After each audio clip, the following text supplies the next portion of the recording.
समाजातील प्रत्येक घटना थेट आपल्यापर्यंत पोहोचवणारे आपलं हक्काचं न्यूज चॅनल क्रांती सूर्य न्यूज. संपादक शशिकांत राजवंत. सांगली भिलवडी मार्गावरील पलूस तालुक्यातील वसगडेजवळील पाटील मळ्याजवळ एसटी बस आणि ट्रक यांच्यात झालेल्या भीषण अपघातात 2 महिला प्रवासी जखमी झाल्या असून दोन्ही वाहनांचे मोठ्या प्रमाणात नुकसान झाले आहे. सुदैवाने या घटनेत कोणतीही जीवितहानी झाली नाही. या प्रकरणी बस चालकाविरुद्ध निष्काळजीपणे वाहन चालवल्याप्रकरणी भिलवडी पोलीस ठाण्यात गुन्हा दाखल करण्यात आला आहे. पोलिसांकडून मिळालेल्या माहितीनुसार पलूस आगाराची MH07 C9029 क्रमांकाची एसटी बस पलूसहून सांगलीकडे जात होती. बस चालक दिलीप हरिश्चंद्र फड वय 40, मूळ राहणार उकळी हंगगुळ, तालुका गंगाखेड, जिल्हा परभणी, सध्या राहणार पलूस, हे बस भरधाव वेगाने चालवत असताना वाहनावरील नियंत्रण सुटले.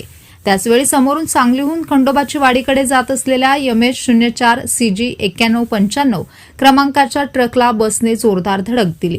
या अपघातात ट्रक चालक संतोष रंगराव घाडगे वय 45 राहणार मिरज आणि बस चालक दिलीप फड हे दोघेही सुदैवाने बचावले.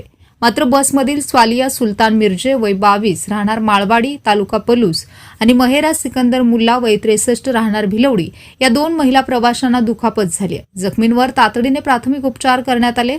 अपघातावेळी बसमध्ये सुमारे 30 ते 35 प्रवासी प्रवास करत होते. धडकेची तीव्रता इतकी होती की बस व ट्रकचे मोठ्या प्रमाणात नुकसान झाले. तसेच काही काळ सांगली भिलवडी मार्गावरील वाहतूक विस्कळीत झाली होती. या प्रकरणी रस्त्यावरील परिस्थितीकडे दुर्लक्ष करून निष्काळजीपणे वाहन चालवल्यामुळे अपघात घडून 2 महिला प्रवासी जखमी झाल्याचे तसेच ट्रकचे मोठ्या प्रमाणात नुकसान केल्याचा ठपका ठेवत ट्रक चालक संतोष घाडगे यांनी भिलवडी पोलीस ठाण्यात फिर्याद दिली आहे. त्यानुसार बस चालक दिलीप फडे यांच्याविरुद्ध गुन्हा दाखल करण्यात आला आहे. पोलीस नाईक संदीप भानुसे यांनी गुन्ह्याची नोंद केली असून भिलवडी पोलीस ठाण्याचे सहाय्यक पोलीस निरीक्षक किरण दिडवाग यांच्या मार्गदर्शनाखाली सहाय्यक पोलीस फौजदार शौकत इनामदार या घटनेचा पुढील तपास करीत आहेत.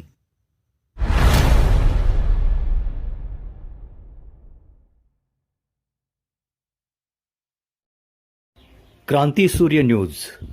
संपादक शशिकांत राजवंत. सबस्क्राईब करा.